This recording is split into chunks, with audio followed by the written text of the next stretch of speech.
Hello everyone, कैसे हैं आप सब। और आई होप कि आप सब ठीक होंगे। चलो, आज हम करने वाले हैं मध्य प्रदेश का इतिहास। अब हम इसको क्यों कर रहे हैं, क्योंकि बहुत सारे जो स्टूडेंट हैं उनने बहुत सारे पेपर का जो हमने एनालिसिस किया है उसके आधार पे हमने देखा है कि मॉडर्न हिस्ट्री या फिर हिस्ट्री जो है उसके पोर्शन से कम 7 से 8 क्वेश्चन पूछे जा रहे हैं। ठीक है, 7 से 8 क्वेश्चन पूछे जा रहे हैं और उसमें मॉडर्न हिस्ट्री सबसे ज़्यादा पूछी जा रही है। फिर इसके बाद मिडाइवल और एंशिएंट से क्वेश्चन आ रहे हैं। मतलब यदि आप समझ लो कि ये 8 क्वेश्चन है, ठीक है, इसमें से आप ये समझ लो कि 5 तो सीधे सीधे मॉडर्न से पूछे जा रहे हैं और वहीं फिर जो 3 बचेंगे हमारे वो एंशिएंट और मिडाइवल से पूछे जा रहे हैं। ठीक है, तो इसीलिए हम एक काम करते हैं। देखो, हमने जो मॉडर्न हिस्ट्री से हमें ज़्यादा डेटा चाहिए था तो वो हमने पूरा का पूरा करा दिया है ऑलरेडी, है ना। वो हमने सारांश से पढ़ा है, ठीक है। और उसकी जो पीडीएफ है वो मैंने ऑलरेडी आपको टेलीग्राम चैनल पे भेज दी है, ठीक है। बट जो मिडाइवल और एंशिएंट उसके लिए आपको कोई और बुक लेने की ज़रूरत नहीं है। उसके लिए हम बस हमारी परीक्षा धाम से ही पढ़ने वाले हैं ना। ये मैंने आपको कन्फ्यूज़न क्लियर कर दी। अब बहुत सारे बच्चे क्या बोल रहे हैं कि मैम जो कंप्यूटर का पोर्शन है, ठीक है, कंप्यूटर का पोर्शन बहुत ज़्यादा डीप पूछ रहा है ना। तो हम एक काम करेंगे, हमने जितनी भी अभी तक पीवाईक्यू किए हैं तो पीवाईक्यू के सारे जो ऑब्जेक्टिव हैं, ठीक है, वहाँ से कम 30 पेपर हैं। उन 30 में कंप्यूटर के कैसे क्वेश्चन पूछे गए हैं वहाँ हम उनको रखेंगे। साथ साथ हम जो नया सिलेबस के अकॉर्डिंग, जैसे मशीन लर्निंग हुआ है ना, डेटा साइंस हुआ है ना, क्लाउड कंप्यूटिंग हुआ, ये जो जितने भी टाइप हैं उनको हम डीपली अब एक बार और फिर से कवर करेंगे। ठीक है, वो कर लेंगे हम। साथ ही साथ अब हम और अच्छे से उसको डीप करेंगे जिससे कि आपको अगले एग्ज़ाम तक कोई दिक्कत ना जाए, है ना।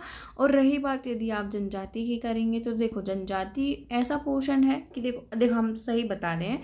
दो जैसे आपके एग्ज़ाम होता है, एक पेपर फर्स्ट होता है और एक पेपर मेन होता है, ठीक है। पेपर फर्स्ट यदि आपका ईजी आ रहा है तो मेन पेपर थोड़ा सा और मॉडरेट आएगा। कभी ऐसा होता है, पैटर्न ऐसा होता है, ठीक है। और यदि मेन पेपर थोड़ा सा ईजी आ रहा है, मतलब कि आप पर 70% बहुत आसानी से बन जा रहा है या बन रहा है, ठीक है, तो आपका जो फर्स्ट पेपर होगा वो हमेशा टफ होगा, है ना। और पीवाईक्यू जरूर करके चाहिए क्योंकि पीवाईक्यू क्वेश्चन बहुत आते हैं, ठीक है। अब हम पढ़ रहे हैं आज मध्य प्रदेश का मध्यकालीन इतिहास। इससे पहले हमने क्या कर लिया है, मॉडर्न हिस्ट्री कंप्लीट कर ली है और हम अब इसको मध्यकालीन करेंगे। अब देखो, जैसे मॉडर्न हिस्ट्री करते हैं तो हम बैक से ही चलते हैं, मिडाइवल करेंगे एंड देन एंशिएंट करेंगे, ठीक है। उल्टा ही करने वाले हैं अब हम, है ना। तो मॉडर्न हम आज स्टार्ट करने वाले हैं और इसके लिए ये सफिशिएंट है। वीडियो स्टार्ट करने से पहले अभी तक आप मेरे चैनल से नहीं जुड़े हैं तो जुड़ जाइए, है ना, सब्सक्राइब कर लीजिए। और साथ ही ये जो पीडीएफ है और लेटेस्ट अपडेट के लिए टेलीग्राम पे जुड़ जाइए, ठीक है। अब हम करने वाले हैं मध्यकालीन इतिहास। अब आप सोचेंगे इसमें क्या ऐसे चेंजेस आ गए जो हमने मध्यकालीन इतिहास के बारे में इसको बांटा है। तो पहली बात जो ये है कि मध्यकालीन इतिहास न सिर्फ हमने मुस्लिम सत्ता के लिए बांटा है ना। देखो, जैसे मुस्लिमों ने अंग्रेजों ने क्या करा, इसको बस धार्मिक रूप से बांट दिया है। जैसे एक एंशिएंट को हम हिंदू धर्म से बांटते हैं, है ना, मिडाइवल को पूरा मुस्लिम धर्म से बांटते हैं, और जो मॉडर्न है उसको मॉडर्न नाम दिया जा रहा है क्योंकि वहाँ पे अंग्रेज आ गए थे तो उनकी मिली जुली ये काम है। और लेकिन ऐसा कुछ नहीं है, जब इसको मिडाइवल हिस्ट्री के दरमियान हम इसलिए रखेंगे क्योंकि देखो, पहले भी अटैक होते थे, विदेशी आक्रमण पहले भी होते थे, लेकिन अभी जब मिडाइवल हिस्ट्री आती है तो उसमें सत्ता में भी चेंज आता है ना, सत्ता में भी चेंज आता है। उसके अलावा जो विदेशी आक्रमण होते हैं वो आक्रमणकर्ता वहीं पे बस जाते हैं, है ना, भारत में बस जाते हैं। और ऐसा नहीं है कि इससे पहले विदेशी आक्रमण हमारे भारत में नहीं हुए थे, लेकिन अब ऐसा पैटर्न आता है कि 712 से लेकर फिर जो दिल्ली सल्तनत पढ़ते हैं, हम मुग़ल सल्तनत पढ़ते हैं, ये हमारे यहाँ से नहीं है, लेकिन वो भारत में आके और भारत में बस जाते हैं और यहीं पे शासन करते हैं, ठीक है। ये थोड़ा सा कुछ चेंजेस होते हैं, तो ये हमें मध्यकालीन इतिहास में डिफरेंट देखना है ना। अब हमारे मध्यकालीन इतिहास में मध्य प्रदेश का क्या रोल है वो ये है। देखो, सबसे पहले जब हम दिल्ली सल्तनत पढ़ते हैं, है ना, दिल्ली सल्तनत का पूरा ये समझ लो कि ये भारत है, ठीक है। हमने एक रफ डायग्राम बनाएंगे, ये मान लो ये भारत है, ठीक है, ये भारत है। और फिर जब ये शासन करते हैं तो ये धीरे धीरे दिल्ली से शासन करते हैं तो धीरे धीरे ये अपनी ये राज्य को फैलाते हैं, विकेंद्रीकृत करते हैं, ठीक है। तो उसी के दरमियान ये हमारा बीच में मध्य प्रदेश है। मतलब कि ये उनके जो शासन है, उनके जो नियम है, उनके जो सूबेदार हैं हमारे मध्य प्रदेश में भी थे, ठीक है। और जैसे किसी के शासन काल में मध्य प्रदेश हथियाने के लिए बहुत सारे युद्ध किए गए हैं, जैसे इल्तुतमिश हुआ, कुतुबुद्दीन ऐबक हुए, ठीक है है ना, फिरोज तुगलक हुए, MBT हुआ, है ना, ये इनके द्वारा भी युद्ध किए गए थे। तो बस हम उन्हीं के कॉन्टेक्स्ट में हमारे मध्य प्रदेश को पढ़ने वाले हैं, ठीक है। अब मध्यकाल इतिहास स्टार्ट हो गया। हम क्या क्या पढ़ेंगे उसमें? दिल्ली सल्तनत पढ़ेंगे, है ना। दूसरा हम मुगल काल पढ़ेंगे, मतलब कि अकबर ने यहाँ पर क्या क्या करा, बाबर ने यहाँ पर क्या रोल दिया, क्योंकि हम बाबर का ये पढ़ते हैं कि जो ग्वालियर का किला है उसने बहुत इसकी तारीफ की थी, हमने ये भी पढ़ा है, ठीक है। अकबर द्वारा नरई का युद्ध भी किया गया था और बाज बहादुर शाह से भी युद्ध किया गया था, हमने ये भी देखा। फिर तोमर वंश हम उसके बारे में पढ़ते हैं हमारे ग्वालियर में। फिर गोंड रियासत जब रानी दुर्गावती है ना, ये सब हम पढ़ते हैं। अब हम देखेंगे जैसे ही सैयद वंश आने लगता है, लोधी वंश आने लगता है दिल्ली सल्तनत में, धीरे धीरे जो है सत्ता की पकड़ ढीली हो जाती है। सत्ता की पकड़ ढीली मतलब कि नियंत्रण कम हो जाता है मेन शक्ति का, है ना। हमारा ऐसे घर भी होता है, जैसे एक कोई दादाजी हैं और बहुत परिवार एकदम कुटुंब बना हुआ है, ठीक है, कुटुंब बना हुआ है, सभी एक साथ रहते हैं, लेकिन धीरे धीरे जब इसमें नियंत्रण कम हो जाता है तो लोग बिखर जाते हैं, ठीक है। मैं बस ऐसे ही बोल रही हूँ, आप अपने उसमें मत लो, ठीक है। तो ऐसा ही वैसा हुआ दिल्ली सल्तनत की, जैसे ही शक्ति छीड़ होती गई, है ना, शक्ति छीड़ होने मतलब शक्ति कम होती गई, तो सब छोटी छोटी रियासतें जो हैं अपने आप को स्वतंत्र कर लेती हैं। अब वही रियासतें इसमें हमारे मध्य प्रदेश में भी हम देखेंगे आगे चल के, ठीक है। बाकी हम दिल्ली सल्तनत और मुगल हम देखेंगे। देखो यहाँ पर शॉर्ट में बताया गया कि जो दिल्ली सल्तनत कालीन मध्य प्रदेश में उसका क्या प्रभाव पड़ा। गुलाम वंश पहला एक वंश है दिल्ली सल्तनत में, ठीक है, ओके। मोहम्मद गौरी के बाद जो उनके सेनापति रहते हैं, है ना, कुतुबुद्दीन ऐबक, उनके हिसाब से उन्होंने शासन दे दिया था उनको, ठीक है। तो गुलाम वंश हम कब से स्टार्ट करते हैं? 1206 से 1290। तो ये तो आपसे नहीं पूछा जाएगा, लेकिन हम वहाँ पे देखते हैं कि गुलाम शासन का शासन हमारे मध्य प्रदेश में कहाँ कहाँ तक था, ठीक है। तो जो कुतुबुद्दीन ऐबक है, जो पहला शासक है गुलाम वंश का, 1202 में कुतुबुद्दीन ऐबक ने चंदेल के राजा जो परमर्दी देव है, परिमल देव, उसको हराकर कालिंजर या खजुराहो को जीता था। तो ये रोल तो हमारे मध्य प्रदेश का हो जाता है। हम इसको क्यों पढ़ रहे हैं? तो जब आपको ये देखने मिलेगा ना चंदेल, क्योंकि देखो ये हमने अपना मध्य प्रदेश बनाया, ठीक है, और हमने चंदेल के बारे में इतने सारे PYQ करे हैं, राजा धंगदेव के बारे में पढ़ा है, विद्याधर के बारे में पढ़ा है, हर्ष के बारे में पढ़ा है, ठीक है। तो देखो ये जो बुंदेलखंड एरिया है, हमने देखा था ना, ये बुंदेलखंड एरिया, इसमें क्या चंदेलों का वंश था, ठीक है, चंदेल थे। इसी के समकक्ष कौन थे? परमार थे, है ना। गुर्जर प्रतिहारी वंश के बाद जो छोटे छोटे वंश उभर के आए उसमें से एक था हमारा चंदेल वंश, ठीक है। इसकी राजधानी खजुराहो भी रही है, महोबा भी रही है, बांदा भी रही है, और कालिंजर तक इनका शासन था, ठीक है। खजुराहो के हम अंदर भी पढ़ते हैं। तो इनका जो है वहाँ से दिल्ली से सल्तनत से जो कुतुबुद्दीन ऐबक है उसने 1202 में यहाँ पर अटैक किया था। और इस समय कौन शासक थे? हमारे राजा परिमर्दी देव, मतलब उन्हीं का दूसरा क्या नाम है? परिमल देव। तो आपसे ये क्वेश्चन पूछा जाएगा कि जब 1202 में कुतुबुद्दीन ऐबक ने अटैक किया था, उस समय चंदेल के शासक कौन थे? तो उस समय क्या आएगा? हमारा परिमर्दी देव या फिर परिमल देव, ठीक है। ये आपको क्लियर होगा आई थिंक। अब फिर हम नेक्स्ट चलते हैं। कुतुबुद्दीन ऐबक के बाद बहुत सारे शासक आते हैं, 3 से 4 आते हैं, जैसे आराम शाह हो गया, है ना। लेकिन क्या है कि वो सत्ता को संभालने के उसमें नहीं रहते, तो जनता द्वारा चुना जाता है किसको? कुतुबुद्दीन ऐबक के दामाद मतलब इल्तुतमिश को। इल्तुतमिश की ही बेटी रहती है रजिया सुल्तान, जो आपने कहीं ना कहीं आपने सुना होगा, जिसका शासनकाल हम 1236 से 40 के बीच देखते हैं, ठीक है। तो ये हमारा कौन हो गया? 1231 से 32, ये इल्तुतमिश रहते हैं, ठीक है। कुतुबुद्दीन के ऐबक के बाद एक संस्थापक सदस्य इसको बोला जा सकता है, क्योंकि रियल में इन्होंने नींव रखी थी। अब कुतुबुद्दीन ऐबक संस्थापना करते हैं दिल्ली सल्तनत की, लेकिन जो इल्तुतमिश रहता है वो पहली बार सिक्के जारी करता है, ठीक है, खुतबा पढ़वाता है, ठीक है, ये बहुत सारे काम अपने हिसाब से कराता है और शासन करते हैं। ये कुतुबुद्दीन ऐबक लाहौर से शासन करता है, जबकि जो इल्तुतमिश रहता है वो लाहौर से ट्रांसफ़र करके अपनी राजधानी दिल्ली लाता है। रियल संस्थापक कहा जाता है, वास्तविक संस्थापक कहा जाता है, ठीक है। तो 1231 और 32 में इल्तुतमिश ने ग्वालियर दुर्ग के प्रतिहारों को हराया था। कुल मिला के वो जो मध्य स्थान है, मध्य भारत हमारा बोल सकते हैं हम, उसको कब्जाने का प्रयास कर रहे थे, मालवा क्षेत्र को, ठीक है। तो हमें ये पूछा जाएगा कि जो इल्तुतमिश है उसने मालवा या फिर ग्वालियर क्षेत्र पे कब अटैक करा? तो 1231 और 32, ठीक है, ये होगा। हाँ, 1235 में इल्तुतमिश पहला सुल्तान था जिन्होंने महाकालेश्वर मंदिर को लूटा। महाकालेश्वर मतलब कि मालवा, और मालवा मतलब कि क्या आ जाएगा, उज्जैन आ जाएगा। ठीक है, अब आपसे ये क्वेश्चन पूछेगा कि इल्तुतमिश जो था उसने कब उज्जैन या फिर महाकालेश्वर मंदिर को लूटा, पहला। ठीक है, तो कब आ जाएगा, 1235 को, है ना। इसके बाद क्या आपसे क्वेश्चन पूछेगा, वो ये पूछेगा कि जो इल्तुतमिश था उसने कौन से मंदिर को लूटा, कहाँ पर अवस्थित है। तो दो प्रकार के क्वेश्चन यहाँ पे बन गए। ठीक है, फिर इसके बाद हम करेंगे क्या, 1291 में जो ग्यासुद्दीन बलबन है उसने रक्त और लौह की नीति के तहत नरवर के राजा चहारदेव पर आक्रमण किया था। अभी तक ये वाला क्वेश्चन नहीं आया है, बस हम रफली इसको पढ़ेंगे क्योंकि ये है। ठीक है, ठीक है, ओके। खिलजी वंश के अब हम इसके बात करेंगे क्योंकि दिल्ली सल्तनत में, पहले दिल्ली सल्तनत हम अच्छे से देख लेते हैं। तुम ये मान लो कि 1526 तक तुम समझ लो कि दिल्ली सल्तनत चलती है। ठीक है, पहला जो वंश रहता है कौन सा रहता है, गुलाम वंश, है ना, गुलाम वंश। फिर दूसरा जो रहता है खिलजी वंश, खिलजी वंश। फिर रहता है तीसरा तुगलक वंश, तुगलक वंश। फिर सैयद वंश, फिर लोधी वंश। ठीक है, लोधी, लोधी नहीं, लोधी। तो अब आप देखोगे यहाँ तक तो बहुत मतलब अच्छे अच्छे शासक भी रहते हैं और इनका कड़ा नियंत्रण रहता है। लेकिन जैसे ही सैयद वंश के शासक आते हैं, यहीं से मोहम्मद बिन तुगलक, यदि एमबीटी के बाद देखेंगे तो शासन में जो नियंत्रण है वो छीड़ होता जाता है, दैट मीन्स कम होता जाता है। इसके बाद क्या रहता है, सारे जो छोटे छोटे, जैसे हम नियंत्रण नहीं करते जैसे हम बड़े हैं, हमारे पास बड़ी शक्ति है, तो हम किसी छोटी छोटी चीज़ों को, इकाइयों को नियंत्रण करते हैं, कंट्रोल करते हैं।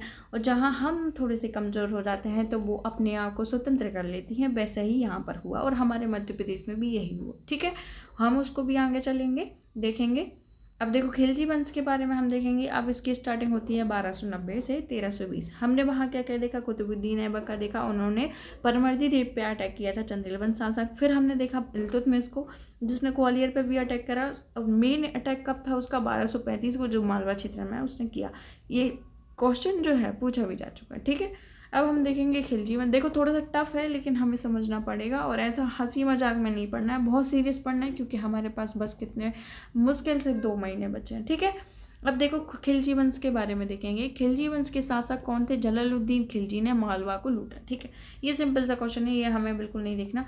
अब यहाँ पर देखना क्या है, ये जो अलाउद्दीन खिलजी है वो ना केवल मध्य प्रदेश के कॉन्टेक्स्ट में बल्कि हमारे भारत के कॉन्टेक्स्ट में बहुत इंपॉर्टेंट है। ठीक है, तो 1292 और 1393 अलाउद्दीन खिलजी ने अपने सेनापति का क्या नाम था, ऐन उल मुल्क, ठीक है, को मालवा आक्रमण के लिए भेजा। अब आपसे क्या पूछा जाएगा, आपसे 2 या 3 क्वेश्चन पूछे जाएंगे। 1292-93 में मालवा क्षेत्र पर किसने आक्रमण किया, पहला। ठीक है, दूसरा आपसे क्वेश्चन ये पूछाएगा कि किस वर्ष आक्रमण किया, तो 1292-93। तीसरा, मध्य प्रदेश के किस क्षेत्र में किया। चौथा आएगा कि कौन सेनापति था जिसको अलाउद्दीन खिलजी ने भेजा था, तो ऐन उल मुल्क। ठीक है, इस प्रकार से क्वेश्चन बनते हैं और हमें समझ में नहीं आता कि पुस्तक में कहाँ कैसा लिखा है। एक बच्चे ने मेरे से पूछा था कि मैम आपने जो क्विज दिया है, हमारे टेलीग्राम पे रोज़ क्विज होते हैं, ठीक है, तो उसने पूछा कि जो क्विज होते हैं वो मुझे मिल नहीं रहे हैं, आपने कहाँ से, किस बुक से पूछा है। तो मैंने उसको साफ साफ पूरे के पूरे पेज भेजे, मैंने कहा देखो यहीं से क्वेश्चन मैंने पूछा है, बस उसको तोड़ मरोड़ के बस मैंने उसको रख दिया है। ठीक है, तो ऐसे ही क्वेश्चन बनते हैं। अब इन्होंने क्या किया, ऐन उल मुल्क ने परमार शासक जो महलक देव है उनकी हत्या कर दी थी।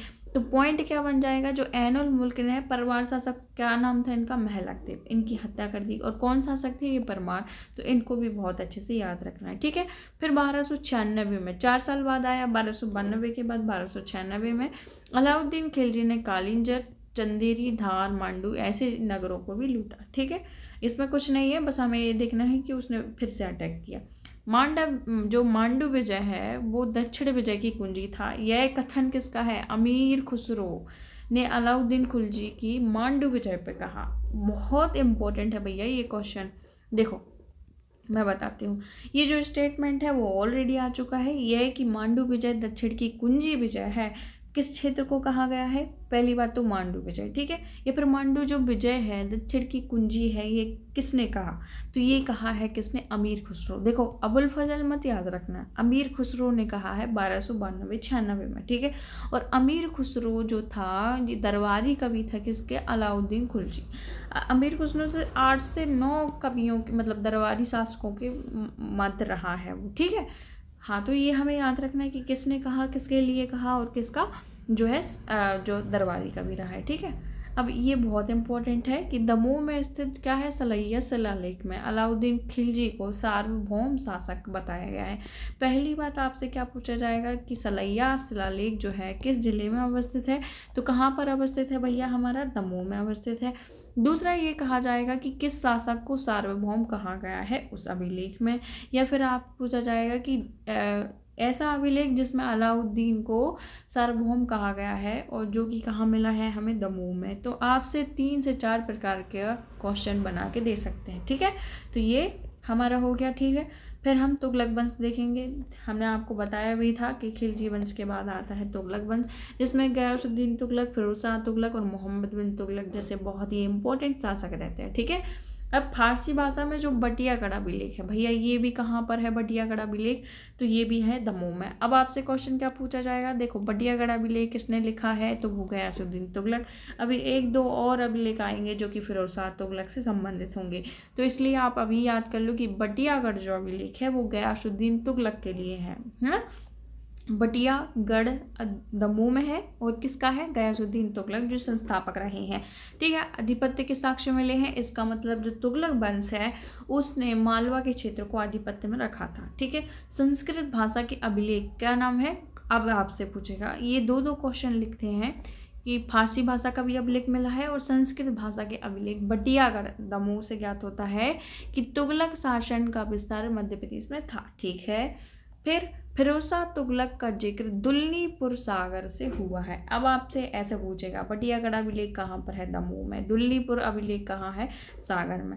बटियागढ़ अभिलेख किस शासक से संबंधित है, गयासुद्दीन तुगलक। फिर पूछेगा दुल्लीपुर अभिलेख किससे संबंधित है, तो फिरोज शाह तुगलक, FST फिरोज शाह तुगलक, ठीक है।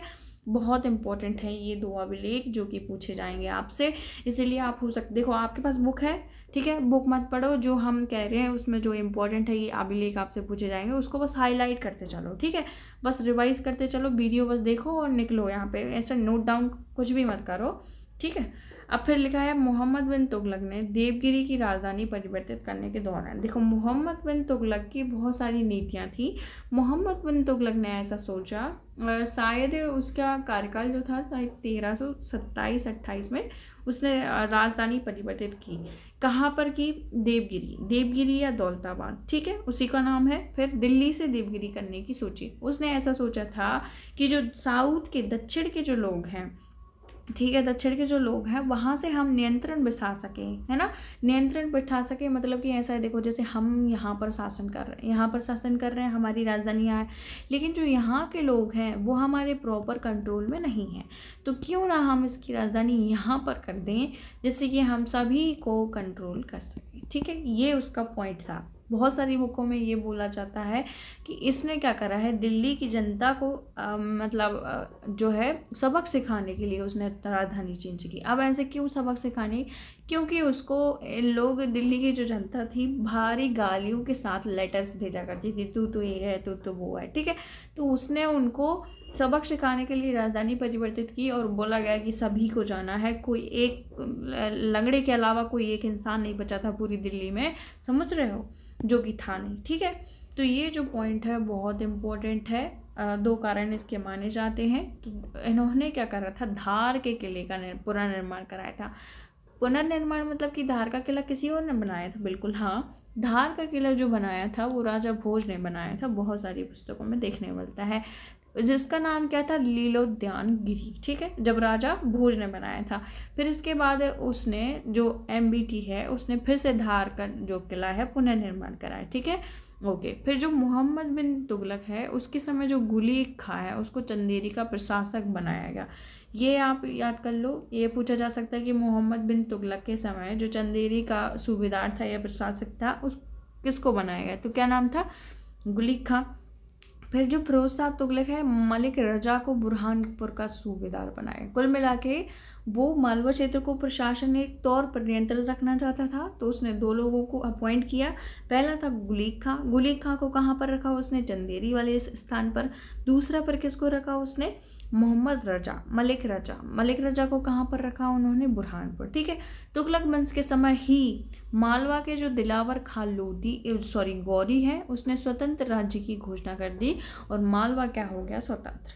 अब ये कैसे हुआ? देखो, इसके बाद क्या होता है, तुगलक वंश में क्या है, गयासुद्दीन तुगलक आया, फिर मोहम्मद बिन तुगलक आया, फिर इसके बाद फिरोज शाह तुगलक आया। इनके ये शासक तो ठीक है, थोड़े बहुत ठीक थे। इसके बाद जो निरंतर शासक आए वो असक्षम थे। कुल मिला के वो जो इतने एक्टिव नहीं थे, नियंत्रण करने योग्य नहीं थे। ठीक है, ऐसा हम बोल सकते हैं। इनके बाद जो प्रशासन है उसको बुरे ही लोग मिले हैं, ऐसा समझ सकते हो। ठीक है, तो यहीं से इनकी पकड़ कमज़ोर हो गई और हमारे मध्य प्रदेश में जो छोटे छोटे वंश थे उन्होंने अपने आप को स्वतंत्र करना स्टार्ट कर दिया। जैसे हमने एंशिएंट हिस्ट्री में देखा था, गुर्जर प्रतिहार वंश जैसे ही ख़त्म होने लगा तो परमार वंश आ गया, चंदेरी वंश आ गया, कलचुरी वंश आ गया। ये कहाँ से आए? ये भी तो उन्हीं के नियंत्रण में थे, लेकिन धीरे धीरे स्वतंत्र होते गए। ठीक है, ऐसा ही है इसमें। ठीक है, हाँ, अब हमारे पूरे लेक्चर में क्या देखना है हमें? पहली बात तो ये पूछा जा सकता है कि दिलावर खां जो गौरी है उसने मालवा में गौरी वंश की स्थापना की। ठीक है, गौरी वंश की स्थापना कौन सा वंश चल रहा था भारत में जो समकालीन था? तो कौन सा था? तुगलक। ठीक है, दूसरा दुल्लीपल अभिलेख किसका है? फिरोज शाह तुगलक का, है ना। कहाँ पर है? सागर में। फिर बडियागर अभिलेख कहाँ पर है? दमोह में। किसका है? गयासुद्दीन तुगलक का। फिर क्या बोला है? मांडू विजय जो दक्षिण विजय की कुंजी, ये किसने कहा है? हमारा इसने कहा है अमीर खुसरो ने। ठीक है, और फिर उसी में जो है अलाउद्दीन खिलजी को सार्वभौम बताया गया है। ठीक है, आई होप कि आपको ये सब समझ में आया होगा।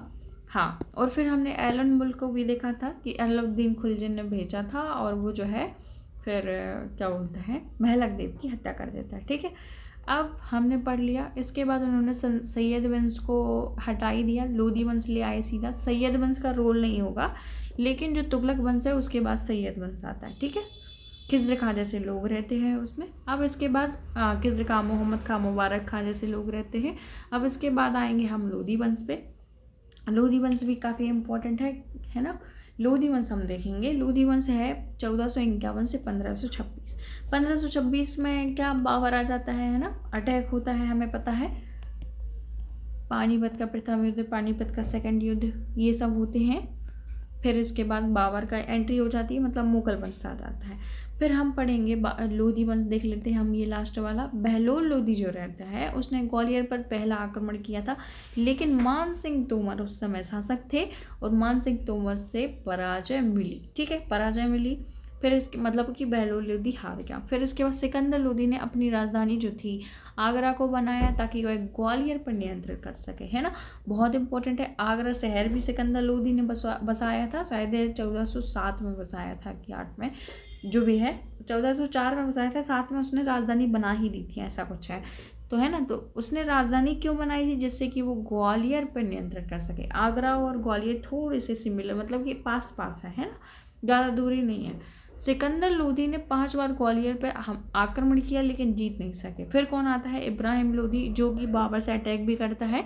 इब्राहिम लोधी ने 1517-18 में तोमर वंश के शासक कौन थे उस समय? विक्रमजीत को पराजित किया। अब आपसे क्वेश्चन पूछा जाएगा कि जो विक्रमजीत थे उस पर अटैक किसने किया है? जो लोधी वंश के, वो थे इब्राहिम लोधी। ठीक है, इब्राहिम लोधी आ जाएगा इसका आंसर। फिर दिल्ली सल्तनत के पतन के बाद 1526 में गुजराती शासक जो बहादुर शाह है वो मालवा पर अधिकार करता है। ठीक है, ये वाला क्वेश्चन भी बहुत इंपॉर्टेंट है। फिर हुमायूं आता है, उसको मतलब कि भगाता है। 1531 में उसका इन्वेड होता है, मतलब अटैक करता है वो। ठीक है, यहाँ तक हमने दिल्ली शासन का जो प्रभाव हमारे मध्य प्रदेश में था वो सब हमने कंप्लीट कर दिया। ये पेज बहुत ही छोटा है, लेकिन लगता छोटा है, लेकिन वो ऐसे आपको याद नहीं हो सकता जब तक आप ओवरऑल भारत की जो है थोड़ी सी हिस्ट्री जान ना पाओ, है ना। आप कभी एमपी की हिस्ट्री नहीं रट सकते जब तक आपको थोड़ा बहुत नॉलेज भारत की हिस्ट्री से ना हो। ठीक है, ओके, हमने ये पढ़ लिया। इसके बाद हम हमारे मध्य प्रदेश में मुस्लिम जो सल्तनत काल है, हमने देखा था तुगलक काल में ही जो दिलावर खां कोहली है वो मध्य प्रदेश में स्थापना करते थे वंश की, ठीक है। तो देखो एक गौरी वंश एक अलग है और ये हमारे मध्य प्रदेश में गौरी वंश खिलजी वंश एक अलग है, ठीक है। ओवरऑल भारत में वो चल रहा है वो बिल्कुल अलग है, और ये खिलजी ये सरनेम वाली ये बिल्कुल अलग है, ठीक है। तो कल हम देखेंगे क्या देखेंगे, गौरी वंश देखेंगे, खिलजी वंश देखेंगे, इसके बाद अन्य शासक देखेंगे। जहीं हिंडोला महल आपने देखा होगा, उज्जैन का कालिया देवी मंदिर देखा होगा, जो हम पढ़ते हैं वो इसके अंतर्गत आएगा। आज हमारा लेक्चर क्या हो गया है, आज हमने कर लिया है ये मध्यकाल, ठीक है। इसके बाद हम क्विज भी करते जाएंगे, उसकी परेशानी ना मतलब हुई। फिर हम मेन टॉपिक है आपका कंप्यूटर का, है ना। आप जितने भी क्वेश्चन को देख रहे हैं आप उसमें परेशान हो रहे हैं, तो हम कंप्यूटर का एक काम करेंगे, जितने भी हमने PYQ किए हैं उन सारों को एक जगह पर लिखेंगे, ठीक है। और उससे हम थोड़ा सा जो है ये एनालाइज करेंगे कि किस प्रकार के क्वेश्चन में बदलाव आ रहा है। साथ में जो डेटा साइंस क्लाउड कंप्यूटिंग जैसे क्वेश्चन आए हैं उसमें हम और डीप पढ़ लेंगे, जिससे कि आपको थोड़ी सी मदद मिल सके, ठीक है। हाँ, आज की वीडियो यहीं तक। आई होप कि आपने समझा होगा ये किस प्रकार की थ्योरी है, किस प्रकार का लेक्चर है, ठीक है। मेरा लेक्चर 1 घंटे का इसलिए नहीं होता क्योंकि मुझे ऐसा लगता है पॉइंट टू पॉइंट बताना ही सही है। वैसे भी अपने पास टाइम नहीं है कि अपन टाइम पास कर सके, है ना। आई होप कि आपको ये लेक्चर पसंद आया होगा। फिर मिलते हैं हम किसी नए लेक्चर के साथ, तब तक के लिए धन्यवाद।